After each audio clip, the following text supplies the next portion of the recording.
Welcome to the Bear Cave interview series. I'm your host, Edwin Dorsey, and our special guest today is Roddy Boyd. Roddy is an independent investigative reporter. Previously, Roddy worked as a reporter at the New York Post, Fortune magazine, and in 2012 started the Southern Investigative Reporting Foundation, which was recently renamed the Foundation for Financial Journalism. Roddy has an incredible month so far. He was the main protagonist in a Frontline documentary about Insys Therapeutics and was an early critic on Wirecard, which collapsed 90% in the last few days. So I'm super excited to have Roddy here today. Roddy, how have you been doing? I'm fine, Edwin. The world's upside down. So I'm happy to be here. I'm happy to be anywhere. I'm safe. I'm more or less sound. I'm talking to you. So I think I'm happy is how I'm doing. I'm happy. Well, that's awesome. For those who aren't familiar with your work, could you tell us a little bit about what you do and what your foundation is? Sure. In 2012, founded a nonprofit investigative reporting operation. We solely focus, it's called the Foundation for Financial Journalism. We focus solely on business-related subjects, and we try to be what they call in the journalism trade document-driven, which is our reporting tries to be centered around publicly available financial or legal filings, although to be candid, there are occasions where I am leaked non-public info and have to use discretion about doing that. But I guess our overarching goal is to provide what is known as accountability journalism, which is to say that there are large, powerful institutions out there and certainly powerful, rich people. And the foundation tries to use investigative reporting to keep them essentially honest or to hold them accountable, to say, hey, look, it looks like these things, regardless of your statements, looks like some things are not right. And, give them a chance to engage. So, Roddy, I'm a big fan of your work. I read everything you put out. And the thing that I think got you a lot of attention early on was in October 2015, you wrote a report about Valeant. And I think you were the first journalist ever to use the word Philidor and talk about what it is. So could you explain a little bit more what was going on between Philidor and Valeant and how you were the first to talk about it?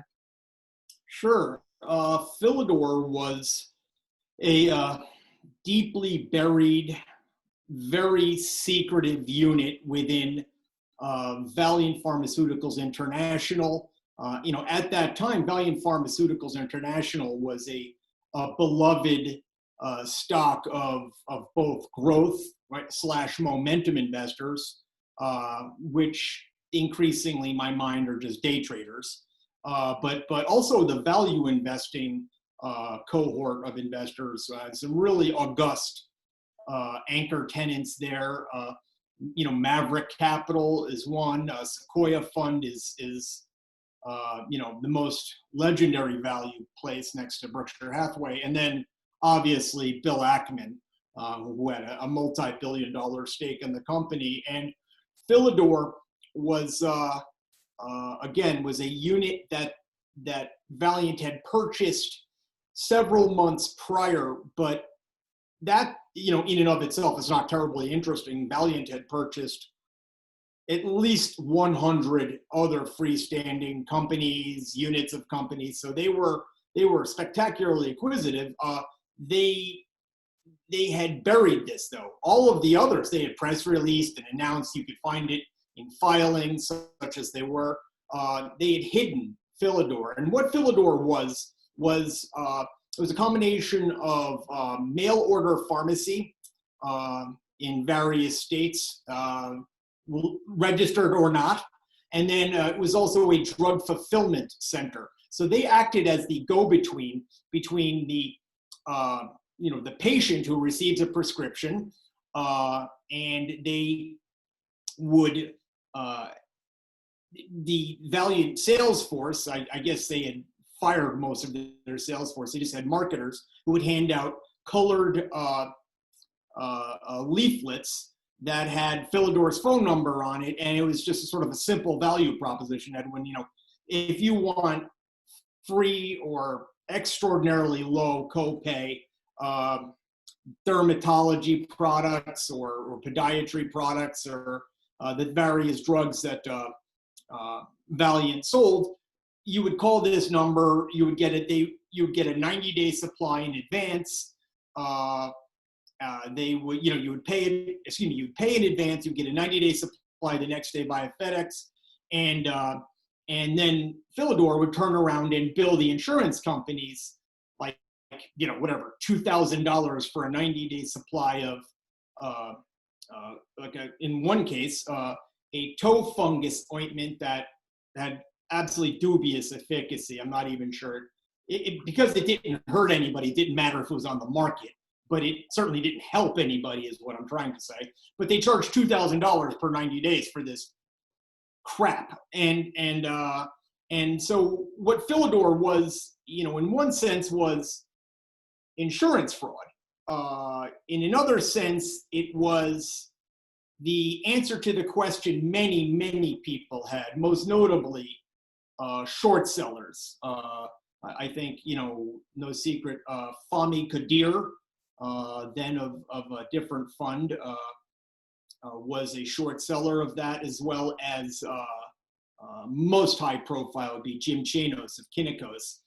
Their argument had been, there's no way on earth, how are these guys getting these, getting these average drug prices, because it's not translating into cash flow. It's not, you could do 7-hour interview with an accounting expert on the horrors that was Valeant's income statement with its non-GAAP horse shit and other stuff. And it was, so, but they still had these high average selling prices. And for something like, Retin A, which was off-label, it's costing 2 cents a tube to fill this crap.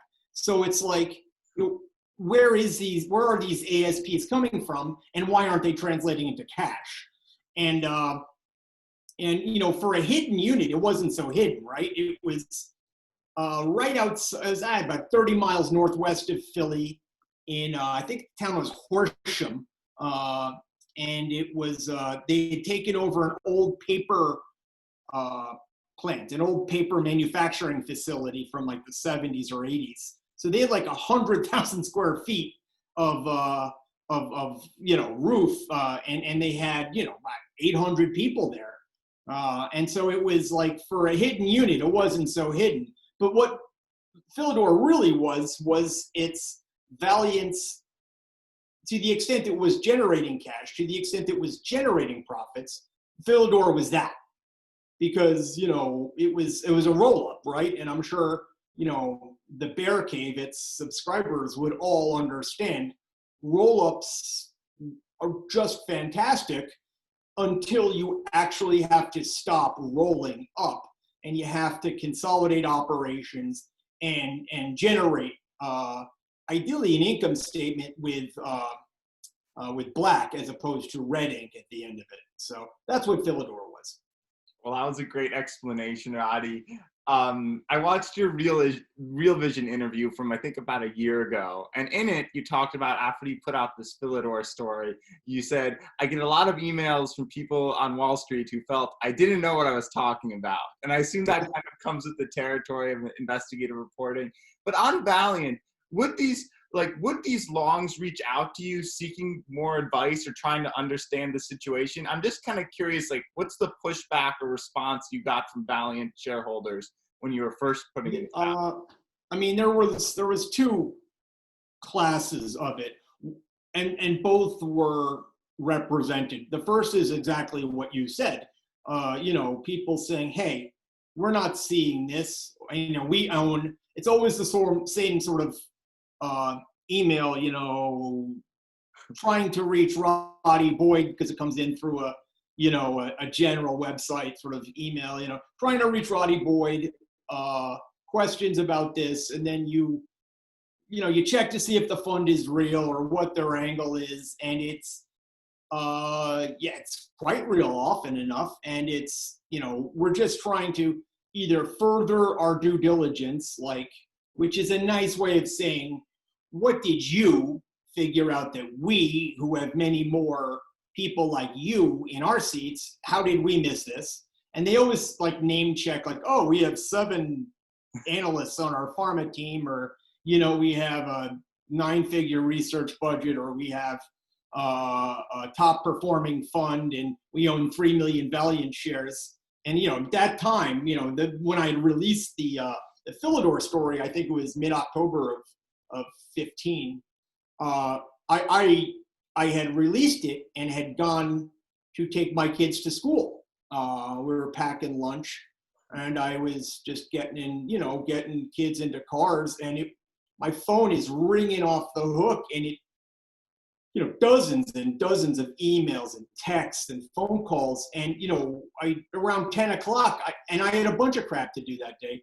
Around 10 o'clock, I actually checked what's going on with Valeant, and the stock was down dozens of points, if I recall. And so then you got really angry emails like, do you have any idea what you're doing? Are you playing around? Are you even a journalist? That was what one Tiger Cub fund wrote me. And I was like, that one caught me off guard. I was like, oh, I understand I am not as name brand of a reporter as many other sort of high profile business reporters. I had come from mainstream media. So I figured, that and some other stuff I had done in my career might at least get people to recognize me, or they'd see stuff on Twitter or whatever. And, large mutual and hedge funds asking me, are you a reporter? Are you like some front for Andrew Left or something? Or are you affiliated? One guy actually ran a very considerable fund, I think like $800 million in assets, long short fund, emailed, are you affiliated with John Hempton? I was like, well, Jesus, I don't know what's more insulting. Are you affiliated with Andrew Left, or are you affiliated with John Hampton? I mean, I just would write back, well, who am I? I'm Mrs. Boyd's boy from Greenwich, and I'm a reporter. I think we can dispense with your, with your, unique approach to a greeting. How can I help you? And then you would get flat out just hate mail, which again comes with the territory. You're falling for crap, and you're an idiot.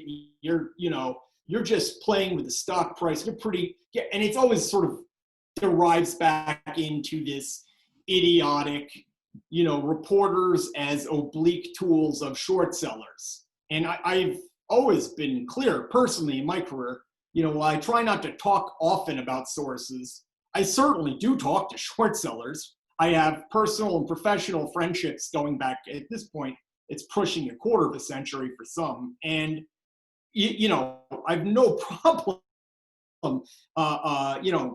having a lot of respect for what their job is, but, it's always the same crap.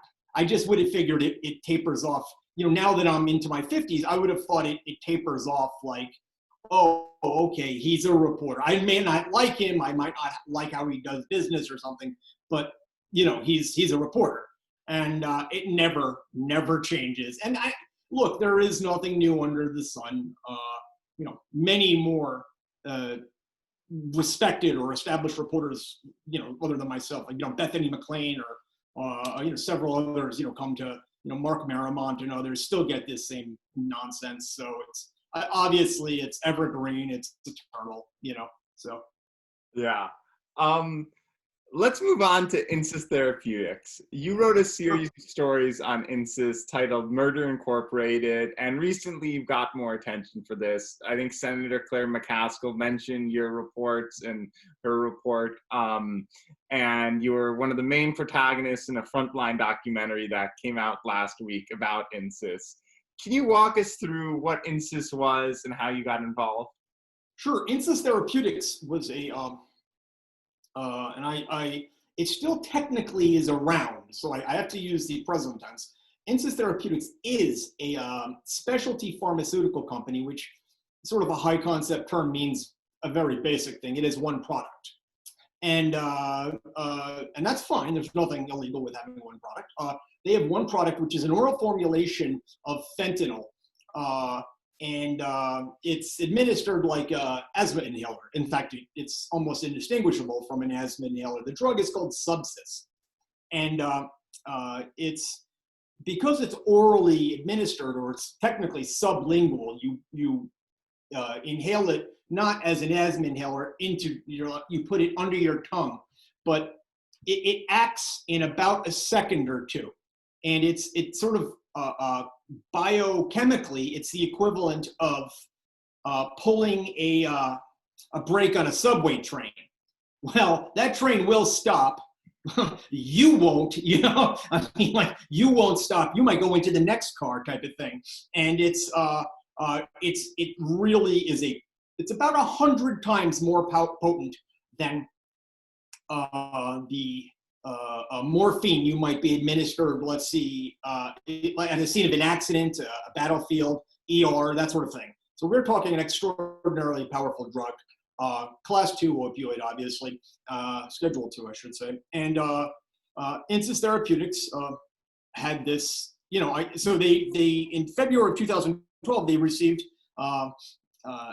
what they call limited or FDA black box approval. And what that is literally a black box on their approval form and also on their marketing material that says there is only one approval for this. Only one thing this may be used for, and that's for cancer, an established cancer patient with confirmed, long-standing difficulty to swallow. What that is there are cases where you're in the latter stages of chemotherapy, or more frequently, the latter stages, quite frankly, of palliative care, which is hospice care. Your last week or so here, and you can't swallow, and you're in extraordinary pain. And so Subsys is excellent. You'll throw up, let's say, opioid, lollipops or pills, or so it's really good for stabilizing you. It's extraordinarily good at that. And they get this approval in 2012, and they're sort of off to the races. Now, of course, they hire salespeople and sell this. They can only market to the basically oncologists. And so the size, or the addressable market segment, is 10, maybe $20 million, 25 if you're being if you start including, let's say, substantive trauma into their addressable market, which is an approved off-label use. Not approved, but it's an acceptable off-label use. I mean, but it's not, we're talking you drive over an IED in Afghanistan type thing. It's not like you take a bullet. It's really a potent thing. And they hire a sales force, start peddling it, and from about day 30 onwards, the chairman of the company, it was then privately held, a guy named Dr. John Kapoor, who had a great deal of success in the mid-'80s, owning a previous company he had sold to a Japanese pharmaceutical concern. He sold it for $800 million. He took about a couple $100 million of that himself in cash. So he's quite an affluent man. He said, look, we're selling on label to oncologists, basically, again, hospice care. Obviously, that patient is not going to be a long-term user. And again, I'm not trying again to be dismissive of very serious type medical conditions. It's simply not going to be a problem. It's going to take us 3 years to recoup the $70 million I had sunk into this company. And so they fire a lot of their existing sales force, all of whom, come from big pharma and had used, come from big pharma and had used kind of traditional marketing methods. He fires those guys, men and women, and he brings in a team that had gotten in a lot of trouble at, used to be called Cephalon Pharmaceuticals. And it was purchased by the Israeli pharmaceutical generic giant Teva. And those guys resulted in, I want to say it was like a $600 million fine for their marketing approach. And their marketing approach was very simple. Hold these kind of doctors' advisory boards and just kind of throw money at the doctors, and you'll throw enough money around. It'll take, some money up front, but you throw enough money around and you're going to get some whales in there. And whales mean exactly what you think it means, big writers of this stuff. But Dr. Kapoor ordered his new head salesman, this guy named Alec Berlikoff, who is in the Frontline documentary, who is truly a biochemical piece of work. I mean, he's just, you could not invent this guy. He would only have emerged from some hybrid New Jersey, Florida swamp, and which he did. And he had an even simpler take on this, right? Stop trying to hustle to get 8 or 9 physicians to show up at your steakhouse, where you get to kind of the side room and you get steaks and some house wine and some salads, and a guy puts on a 25-minute talk about my clinical experience, Edwin Dorsey talking about his clinical experience with sepsis. And, that's a pain in the ass to, you have to get 8, clinical individual, sort of people with doctors, RNs, physician assistants, that sort of thing, to show up at, Tuesday night in February in Boston or some crap. They cut all that jazz out. They just wrote checks to doctors and said, look, we'll give you 10, 15, 20,000 a month. But you've got to A, write a ton of scripts, and more importantly, B, titrate. Titrate is one of those, SAT words that means just increases strength, a dosage strength. Now, what's the problem there? The problem there is A, that's just bribery. It's totally, that's stop traffic against the law. That was against the law in the 1990s. That's just stop traffic. Even that you can't even joke about. And then 2, this is a friggin' serious drug. So you're either going to take this, you're invariably getting hooked, but you're gonna die, which dozens and dozens and then hundreds and hundreds of people did, or you just become world-class addict. And so, because again, this is vastly more potent than heroin. And so in the fall of 2014, a man I believe a guy named Jim Carruthers, emailed, he sent a package, FedEx package to me. And as it emerged, at that time, I had a flu. So I'm lying there in bed, Jim sent me a package. Let me look at it. Fall back asleep. And again, I should say, Jim is a guy I'm personally friends with and have known for many years. And he runs, a well-known short biased hedge fund, Sophos Capital Management out in, is it Menlo Park or is it Atherton? No, Menlo Park. And so he sends me this, and it's like I'm dying. So my wife did something she had never ever done before. We've been married a long time, and she's generally kind of left me in journalism alone. I've gotten stuff dropped off in my mailbox, stuff taped under the mailbox, anonymous packages, all this crap, and she just kind of doesn't ask a lot of questions about that stage of it, because what if there's litigation type of thing? And I always said to her, honey, I'm happy to tell you, because husband and wives can't be made to testify. You can't even ask the question about each other. And so Carruthers had emailed me a package, and it was just, we got a tip on this, Roddy, and you know, there's like a hockey stick chart of its, you know, being used. It's, you know, average selling prices going up, but you know, it's way past what we understand the addressable market is. And this was really key. They Sophos had figured out how to use the just released dashboard for the Federal Adverse Events Reporting System, FAERS, it's called, FAERS. It's the FDA, and it's kind of a conjunction with the Open Payments portal, and it tracked the sharp increase in deaths that were reported to this, or adverse events reported about this drug, coupled with this, you know, Insys had 1 or 2 quarters of disclosure of its payments to doctors. And so you see scripts going up. I mean, we're talking literally a hockey stick.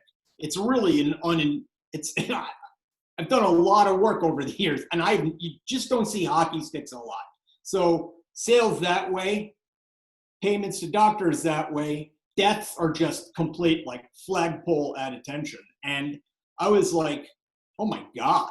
You know, I read that the next day. You know, my wife had left a little note, Roddy, I think you found your next story. Because she had looked at it and she's like, you know. And so I spent, I don't know, 15 months essentially on one story. I traveled. At that point, the organization, the predecessor organization that I worked, it's called the Southern Investigative Reporting Foundation, was, I mean, FFJ is struggling. SURF was just a complete disaster, you know, and no one, everybody loved this kind of reporting because it, you know, it just seems like the kind of reporting that is the First Amendment was made for, which I know all too much about being sued and subpoenaed. And but people don't like to donate to it because it's a little too combat oriented. And so, I mean, I was running up credit cards and I borrowed money from my folks. And then at the end of it, I don't know if this made this into the Frontline documentary, but my wife borrowed money against our house because I wasn't drawing a salary. And we owned our house for cash. I come from Connecticut, so the housing in Wilmington, North Carolina, where I've lived since 2010, you know, much cheaper housing stock than Greenwich, Connecticut. And so I was able to own my house for cash. You know, nothing extravagant, but it's nice enough. It's a house, you know. And you know, she just came back one day. She said, "Look, if you're doing this, you know, we have to eat."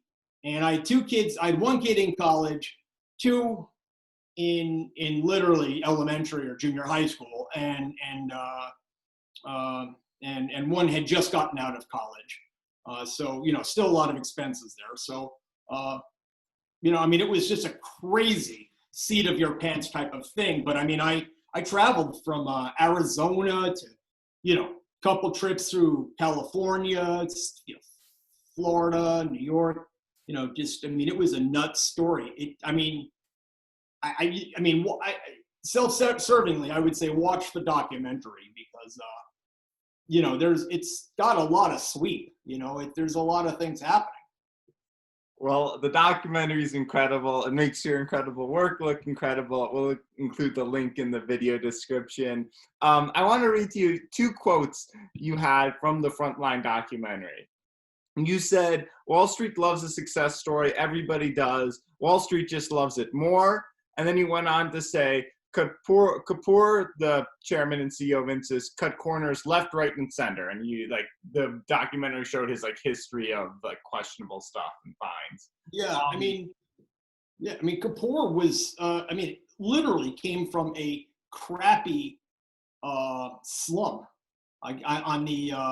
on the Indian coast and emigrated to America and was always, you know, had worked his way up from, you know, nothing and got a doctorate, launched a company, became a centimillionaire, and then he became a billionaire through the success of Insys' flying stock. And so, you know, all of these things I'm writing, and, you know, you can go right on our website and see what I wrote, is just tracking this, you know, ridiculous cast of characters they had, coupled with their, sharp spiking payments to doctors, scripts, and deaths.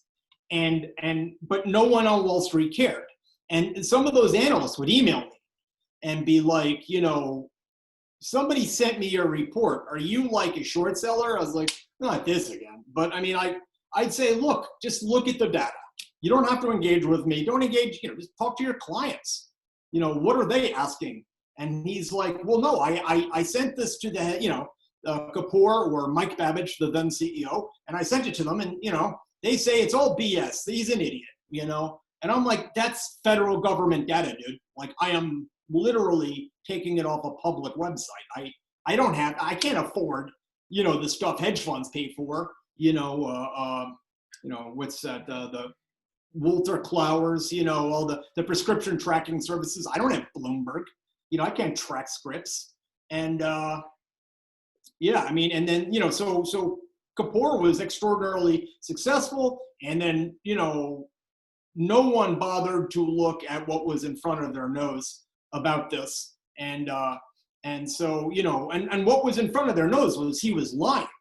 The management of Insys was just lying. I mean, they're like, we're conforming, we all applicable rules and regulations. We dot all the I's, we cross every T. And you know what? The thing is, in their own goofy ass way, they did. They got all of their quarterly filings in. They disclosed everything they had to various, stakeholders and regulators and enforcement sort of mechanisms, and everybody ignored it. Now, I didn't know it. I had no way of knowing that as I'm doing these reports and getting no kind of love or traction, the federal prosecutors in the Healthcare Fraud Task Force in Eastern District of Massachusetts have sprung into action. I didn't know that. And I certainly didn't know that they had a task force working on this, because how the hell would I? But I mean, the FDA had this stuff in real time. Like, they had this way before the prosecutors. The prosecutors had to request this crap by subpoena, and they did nothing. So I mean, in a narrow legalistic sense of the word, maybe Kapoor thought he wasn't lying, but I mean, bribing doctors with money and sex. I mean, one of the things I report on first, was they hired a largely female sales force, none of whom was trained, all of whom were of the Hooters waitress sort of school of, kind of physical attributes. And they made no bones about it. I mean, it was bananas. I mean, it was a highly sexually charged atmosphere. And that was, sort of an appealing marketing point to the doctors, I guess. Huh. Do you see this pattern of behavior where there's a success story, Wall Street loves it, but people are cutting corners in the company anywhere else on Wall Street or at any other companies? Sure. Let me just take your question and say, where haven't I seen this play out? And my answer would be nowhere else. Like, it is just what exists in our interpretation of market economy in 21st century America, with, regulatory and enforcement mechanisms largely neutered. So, I mean, look at a highly successful company like Facebook. Well, I mean, geez, it's spectacularly, they're from humble beginnings at a sort of, Harvard dorm room to, hundreds of acres and, what's that? Is it Menlo Park now? Yeah. And, I mean, just a tremendous success, made millionaires, centimillionaires, billionaires out of countless people. But, at what cost, right? I mean, they're legal, but look at what it is doing to America's civil fabric, deepening sort of these divides. It feeds some conflict. And then, it was co-opted by Russian intelligence and, gave the played a material role. So I'm saying, that's just one example. You look at Google and it's developed, it's completely legal surveillance, 24/7 surveillance. Zoom, we're talking on it right now, is I believe owned by the Chinese. I can only imagine the horse shit that they get up to there. Goldman Sachs on Wall Street, JP Morgan, those are remarkable franchises. But I mean, how much have they paid in fines and I mean, individuals there have had legal problems. I mean, it just goes on. And my point only is to say that that's generally the template in my experience. Now, I should note my intellectual bias, my behavioral bias is, I always look for trouble. I see the glass as half empty. I see the glass as stolen, and I see the water as bad for you. So, I mean, it's, crappy contaminated water, I mean to say. So that's, again, I bring my biases. So I'm just trying to be upfront. That other people would say that's all very successful. Like, look at all these great successful companies full of dynamism and innovation and such, so I mean, I'm just one man. That's my worldview. Let's talk about Wirecard. For those that don't know, Wirecard was a massive German payment company, one of the 30 largest publicly traded companies in Germany. It received a lot of scrutiny from investigative journalists, especially you and Dan McCrum from the Financial Times. Then last week, it announced it couldn't verify about $2 billion of its own cash, and shares have collapsed about 90% in the last week. Yeah. Can you tell us a little bit about your reporting on Wirecard and what happened at Wirecard?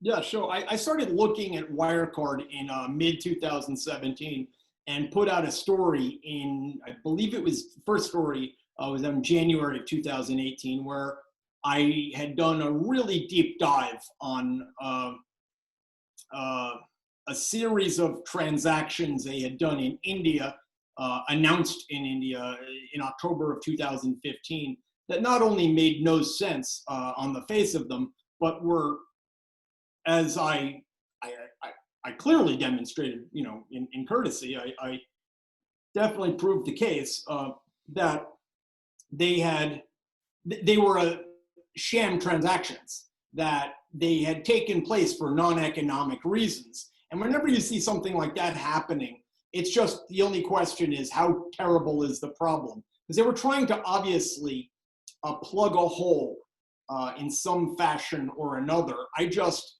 wasn't sure, and I'm quite frankly at this point still not sure what hole at that time they were trying to plug.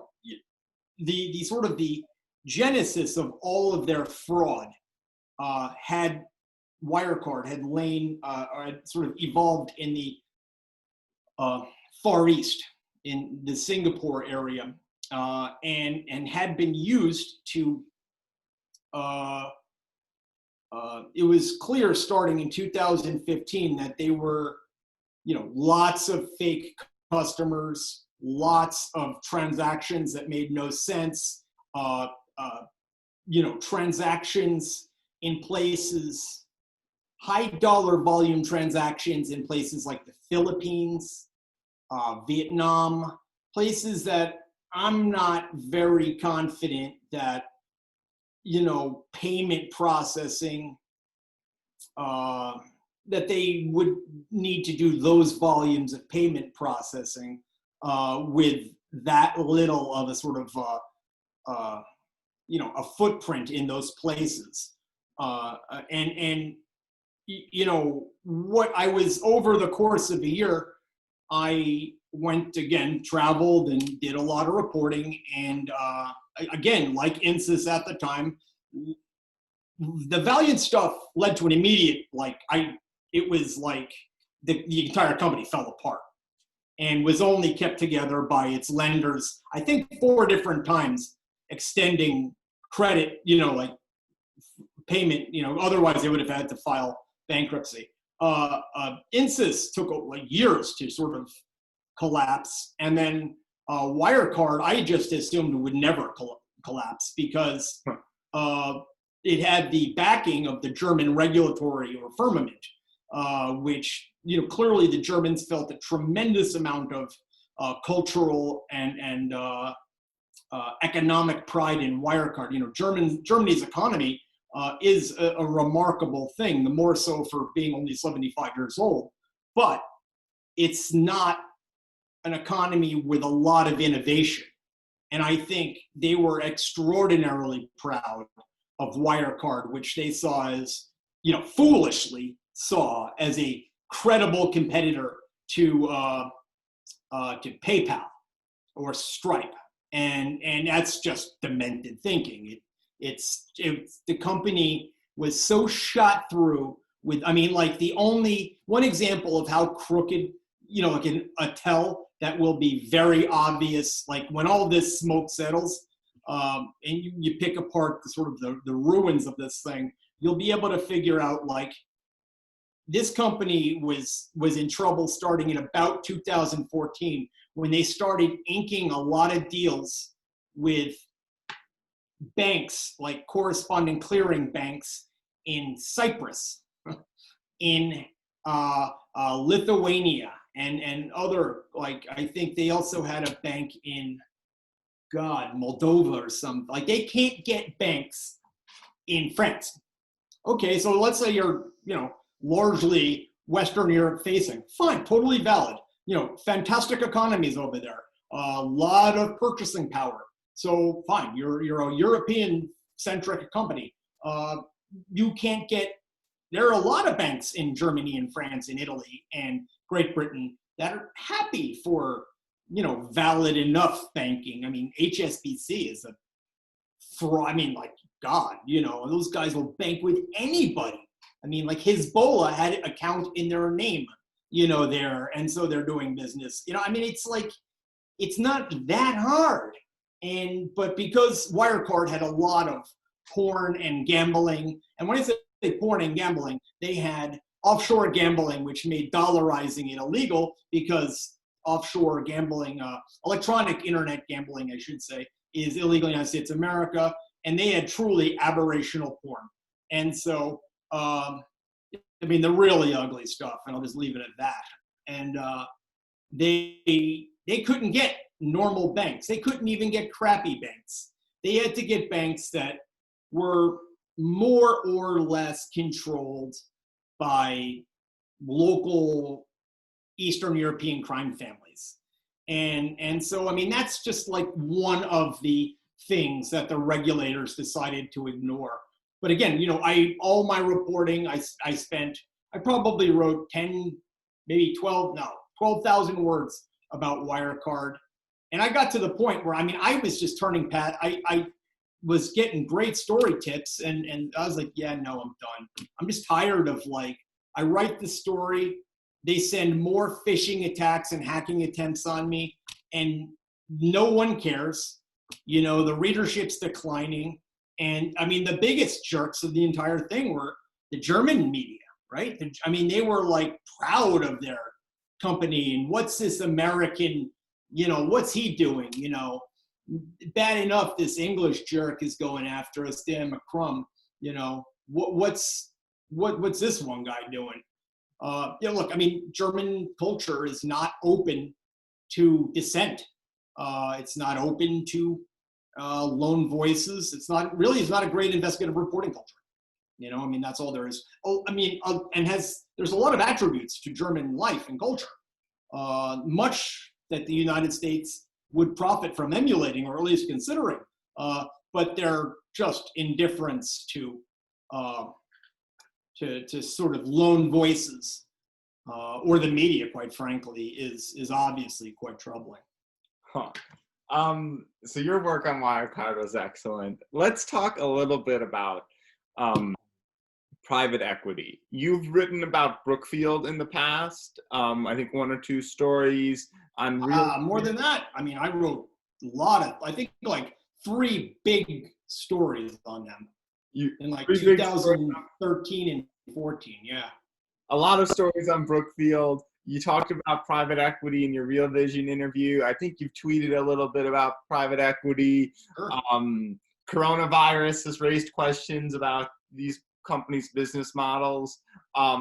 What's your opinion on the private equity industry? And are there any specific companies that you think are like bad actors or like might be struggling now in the private equity world? I mean, I think they have to be struggling because, I mean, it's not just that they own large blocks of businesses that, would be amenable, or I should say, are susceptible to the widespread North American economic slowdown now underway, particularly United States. That's troubling enough, but that's going to pass eventually, right? I mean, so while I am a tremendous skeptic of what is now the private equity model, right, which is, raise money, because you tie up LP capital for 7 years, and then you've got ammo to go after whatever. You've got a free call for 7 years. So, you use that coupled with, borrowings in the market. They even have a formal name for you on trading desk, financial sponsors. And you go out and you'll raise debt, and you take these things over, and then you just go on a cash hunt. And you hoover cash out of it, cut costs, and you bring in new management, and you just incentivize them. Look, if you raise revenues and cut costs, we're giving you options struck at a nickel and warrants struck at a dime. I mean, it's really a sort of manic version of capitalism. And private equity started out as perhaps maybe the most valid form of what at one point was free market economics. Was you would buy enterprises that had either come into some difficulty or were just being vastly underappreciated / undervalued. So where you brought an information advantage in some way. And maybe you were, knew better operators, or the pricing cycle had changed, or you could renegotiate debt favorably, or, something along those lines. And, the iconic example there would be the William Simon LBO of Gibson Greetings, big card company in '81. I think they put up $5 million and sold it for $800 million. But they rolled up their sleeve. It was a classic example of a somnolent, post-war, just entitled, asinine, madman American business. And they brought in new designers, new card stock, changed the product line, cut out, rationalized, the printing processes, and they deserved the return they got because their personal equity was at risk, and they turned it around. And what you don't see anymore is anything like that. These companies are getting taken over now, are simply using an ever increasing equity tape, or dollar denominated equity tape, to take out businesses that presumptively have some cash flow. And then as you look at that universe, you're seeing, obviously you just rapidly go out the cash flow health line there. And so you're stuck with a situation like where I wrote about a company, I want to say 2014, maybe it was 2015. It was called Diamond Resorts. It's a timeshare company. It's a third tier timeshare company. And it was collapsing. It's a disaster. And they were taken over at I think a 25% premium by Apollo. The Apollo Group, Leon Black's, Mark Rowan's group of companies. And that company now is worth zero. I mean, that is a goose egg with a bagel attached to it. It is a zero. I mean, because you are fighting nowadays to pay your rent or mortgage. and feed yourself and children, you are not, keeping up on your timeshare dues. And so to get a sense. So I'm definitely skeptical. I also think that in this moment we're in now, where we're rightly or wrongly, examining a lot of our prior assumptions regarding equity and justice in the United States of America, I think private equity, and look, you can't put private equity next to what happened, that poor man George Floyd. What I'm saying is, if you're looking at abusive processes that benefit a truly modest sliver of individuals who have done nothing to increase the enterprise value the value of the enterprise, and I think private equity should be looked at. I mean, I've always argued that there is, especially in an increasing, in a tape that's appreciating, where dollar-denominated equity values are increasing, you could really lay a nice piece of the current unemployment rate at a given time at private equity-initiated pointless cost cutting. Look, I mean, I am very much open to businesses having to reduce costs at any given time. I think obviously you always need to keep an eye on costs, and probably, frankly, two eyes on costs. But to pretend that, taking over companies and laying off 3, 5, 7,000, factory or middle management workers who, again, this company has been evolving, has been, keeping sort of a lower cost. I mean, that was the sort of attraction of the post-Reagan era, U.S. economy, which is we've gone through a wrenching decade of wringing excess costs out of stock-based compensation, which of course is a cost, but it wasn't an obvious income statement line item, and that sort of thing. And so when you're chopping up an already lean business to, throw leverage, to increase your internal rate of return, I think now we've gone past whatever free market economics are, and we're just into just financial engineering. And a lot of times, quite frankly, I think we're into games. And I don't really think that the American worker should be exposed to more games. I think Apollo would be one company where I would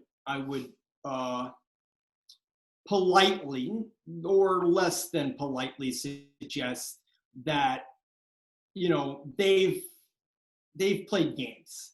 They've done brutal things to their constituent portfolio companies. I mean, all private equity companies have. They also, it is just nauseating to a degree that I don't have a vocabulary for, to sit around and think that these guys can use carried interest loopholes to pay a lower. I mean, that's just asinine.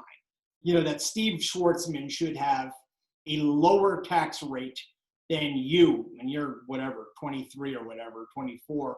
Right. It's just nausea. I mean, that's ridiculous. I mean, it was absurd 15, 20 years ago. Now it's just immoral.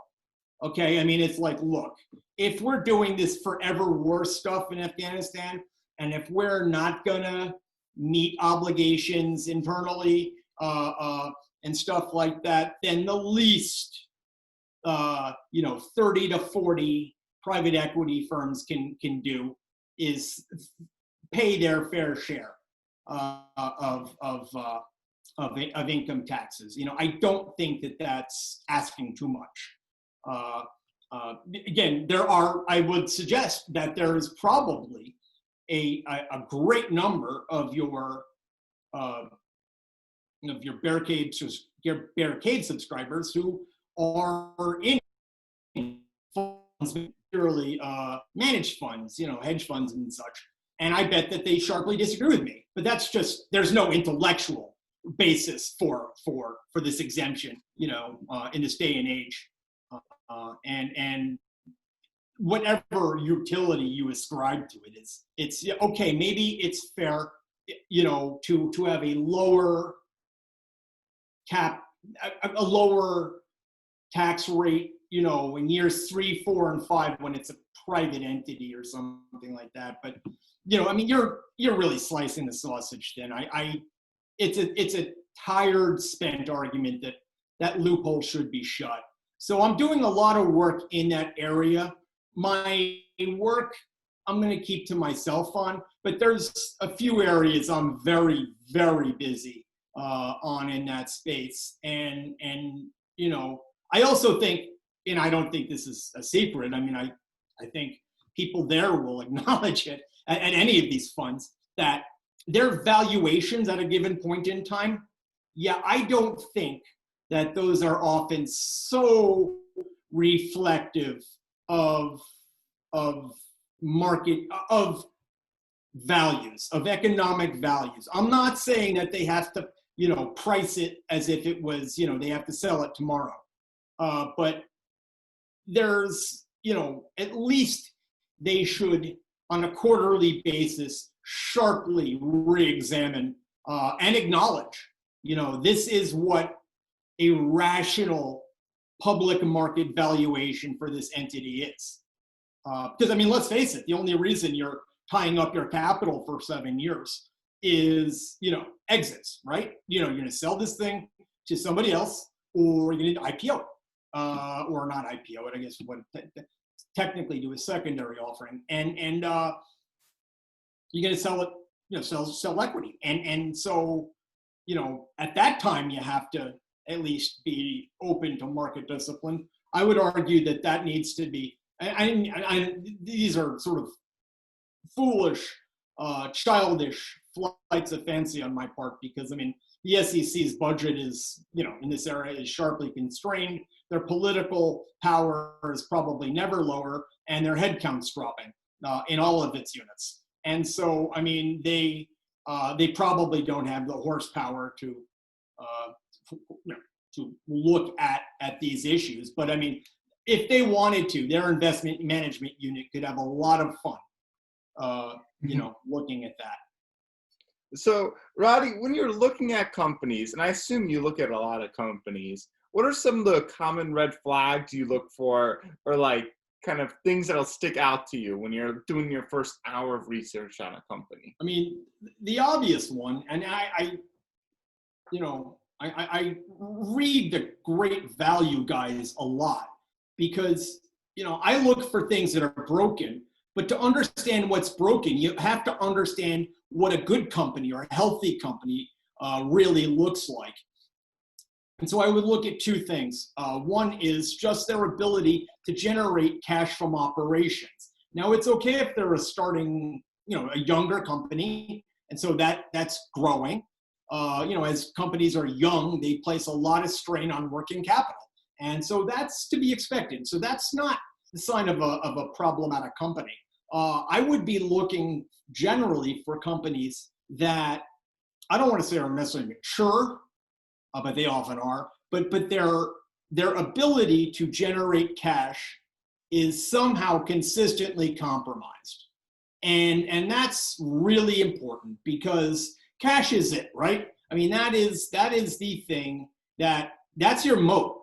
That's whatever is driving that cash from operations. Okay, anybody can sell crap, or sell more stock, funds from financing, or can cut back on capital investments, or buying back stock.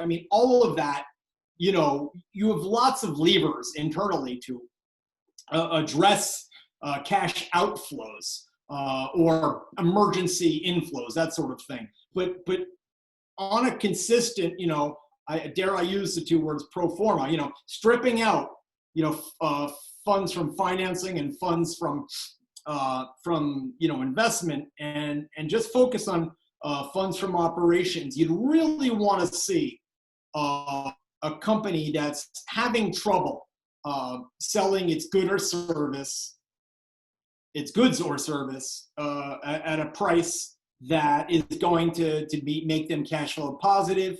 That is key. I mean, I'm not saying that's determinative, but that is key. Okay, and then from there, I also look at either, I call it cheap and tawdry, but it's probably, often enough, kind of semi-harmless, is stupid related parties transactions.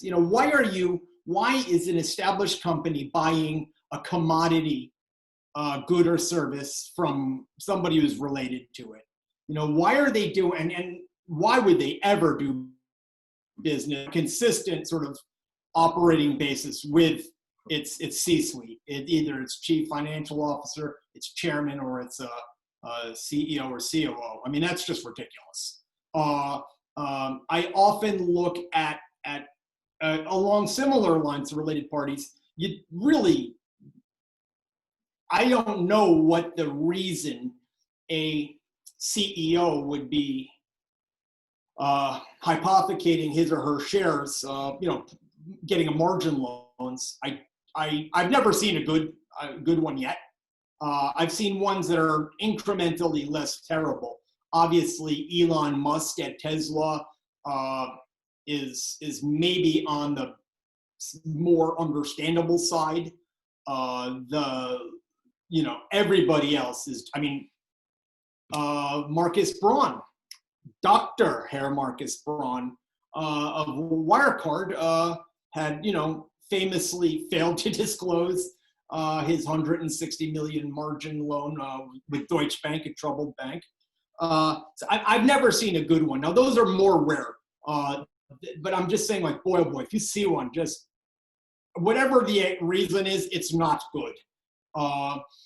So again, related parties aren't now, there are exceptions, right? I mean, like, Goldman Sachs for years employed Lloyd Blankfein's son, and 22,000 people there, one guy in an office selling stuff. I'm not troubled. Like, I can live with that.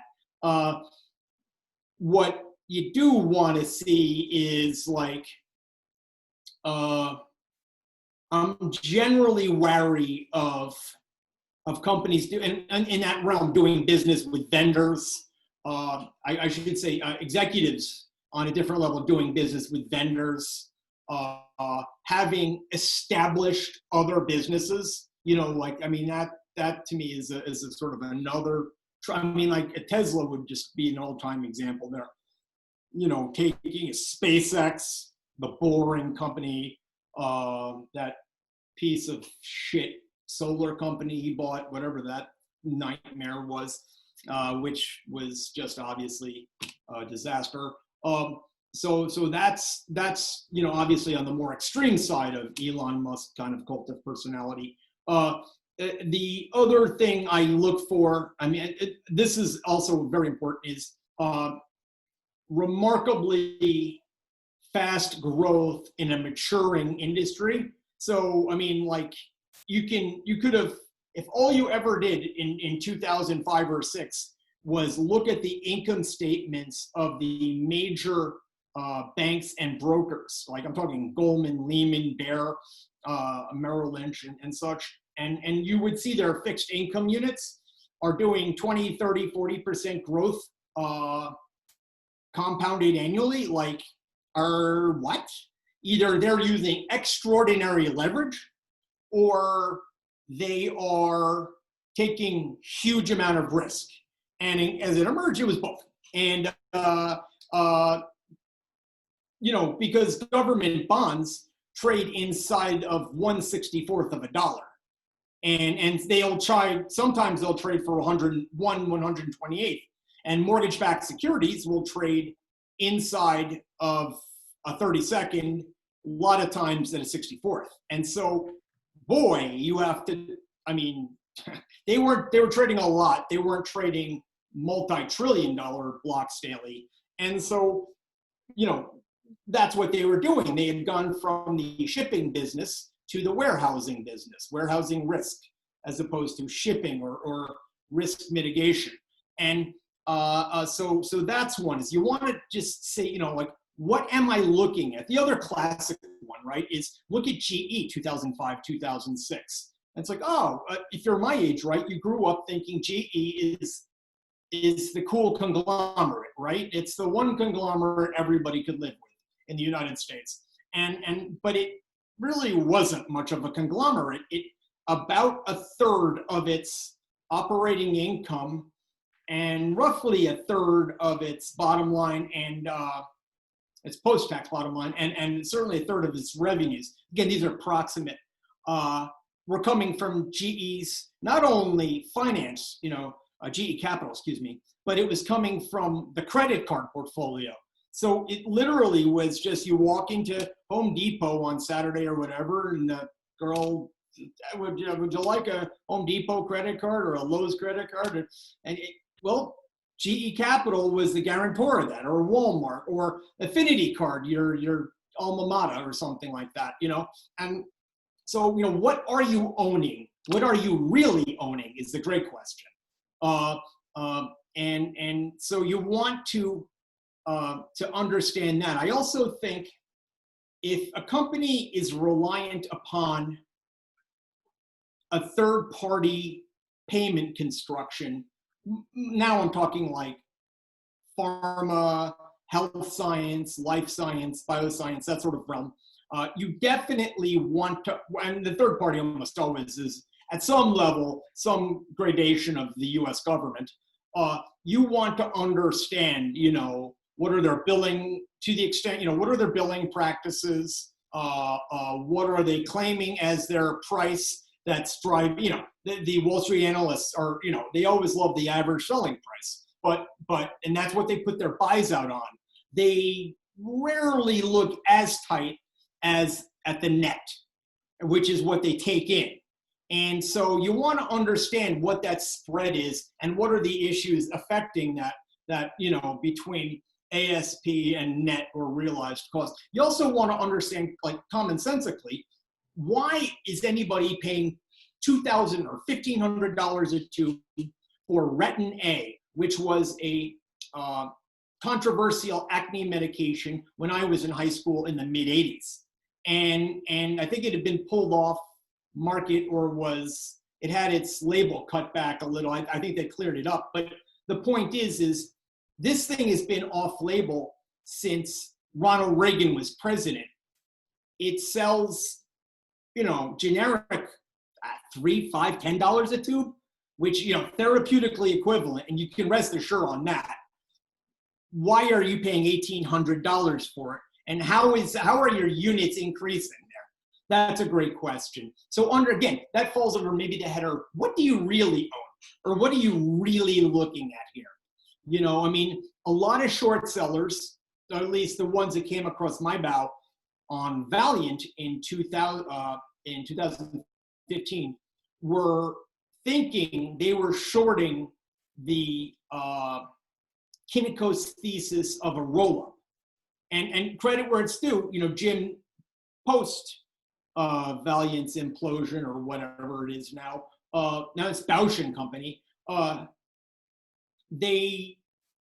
Jim acknowledged that Kiniko's knew what Philidor was, had been there, but wasn't telling anybody because they figured that was the secret. And they were right, so I certainly never heard anything about it from them.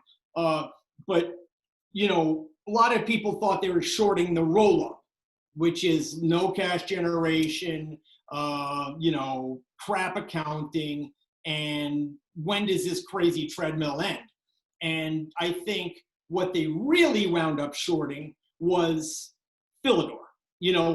What else is wrong here? And it turned out that, what was really wrong was the roll-up. Philidor was just the wrongness that was like the thin end of the wedge, it was the iceberg. Huh.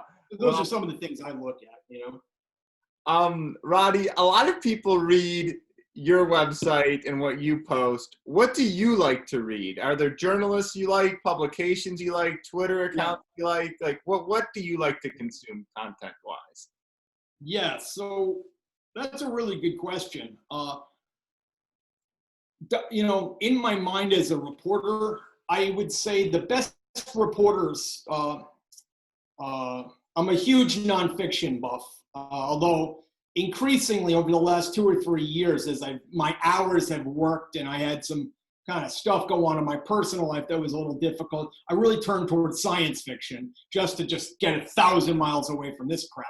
But I think the best news outlet, in at least continental United States, and I'm more of this ProPublica, I just think they have, I explained it to my teenage son once as, it's like Rivendell was in Lord of the Rings. It's like this paradise of investigative reporting. And they really are great. They are the best reporters in the United States. And I feel fairly confident in saying that. But I mean, when the New York Times turns its full resources, and you can always, I've been in this game long enough, you can really smell when they've squared their shoulders back and said, we are behind you guys, go. Is like the Harvey Weinstein stuff.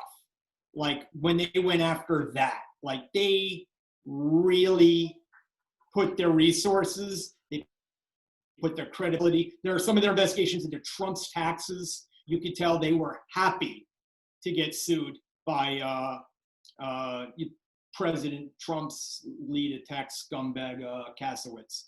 And so Mark Kasowitz, a man I've done business, I've had to fight off any number He of sent times. you a cease and desist over the Brookfield stuff, right? Oh, yeah, absolutely.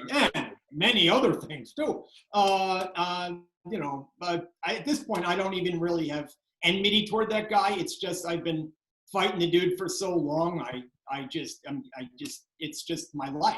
But in all seriousness, like, so you can really see when the New York Times gets after it. In terms of reporters whose work I really love, I don't want to say I have favorites, but I mean, I pretty much will read anything Jesse Eisinger will write. I just think he's just fantastic. There's a few others. Bethany McLean, who's on my board of directors, and I've known her for years, and we go back a bit. Worked at Fortune and stuff. I'll pretty much read most anything she writes. Try to read a lot in the New Yorker and the Atlantic just to get like a long. Social media and other places like that are so they're so riven and they're so kind of dopamine hit centric that you're either laughing or angry, so it's like I try not to engage on that level, whereas I find stuff in the New Yorker and the Atlantic will at least give me what I'm, I guess, really trying to say is that long form journalism. Okay, I mean, I practice it and I love it, and I so on that stuff you'll at least get the full sweep of, okay, well, lots of politicians, let's say, are perhaps less than fully candid about something at a given time, or certainly not fully congruent in their worldviews, but it takes a certain kind of long form, in-depth investigation to surface the utter, just sweep, let's just say, of President Trump's, kind of serial dishonesty. I'm not saying that he is emblematic of his party or that, that makes his opponents virtuous. I don't remotely want to touch that whatsoever.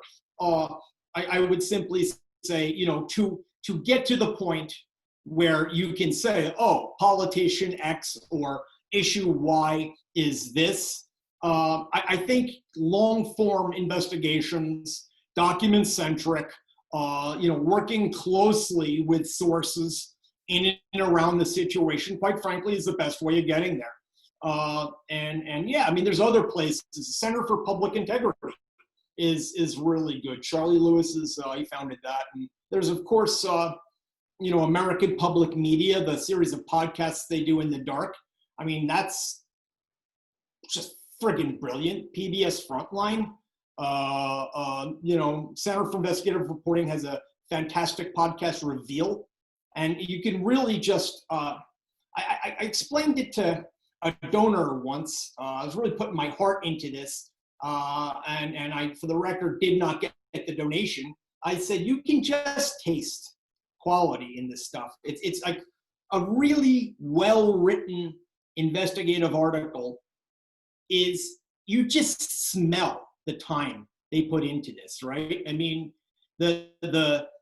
for what it's worth, the silly little organization I run, FFJ, I mean, we spend a lot of money on editing. Our stuff is clean. That copy reads well, it's grammar, it's logic, it's flow, it's tight, it's right there.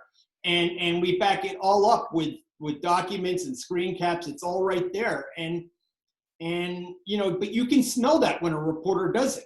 You can really honestly read and feel. I can say this because this is my life, but you can really feel the time they spent with their pre-publication review lawyer, and you can see their engagement with the company or the target of their investigation. You'll really you see that they made their effort to work with them and to not sandbag the subject, because that's just the worst thing reporters do. But anyhow, I mean, I probably blathered about that. I mean, but that's what I read. I mean, that's the Washington Post certainly can do some fantastic stuff. And look, I mean, I'm troubled by Amazon, Bezos's control of it. On the other hand, I'm grateful beyond measure. I mean, they've added newsroom resources, they've added headcount, they're paying more reporters, more money, they've expanded the investigative units. So, I mean, I'm trying not to be churlish, I mean, I'm grateful for that.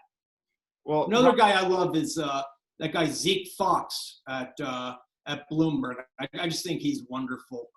Dune Lawrence there, Max Abelson, really, really great young reporters. Well, Roddy, this has been awesome. Thanks so much for doing this. Do you have any closing thoughts, final thoughts, things you want to say? I mean, look, you don't have to support my journalism, just support journalism.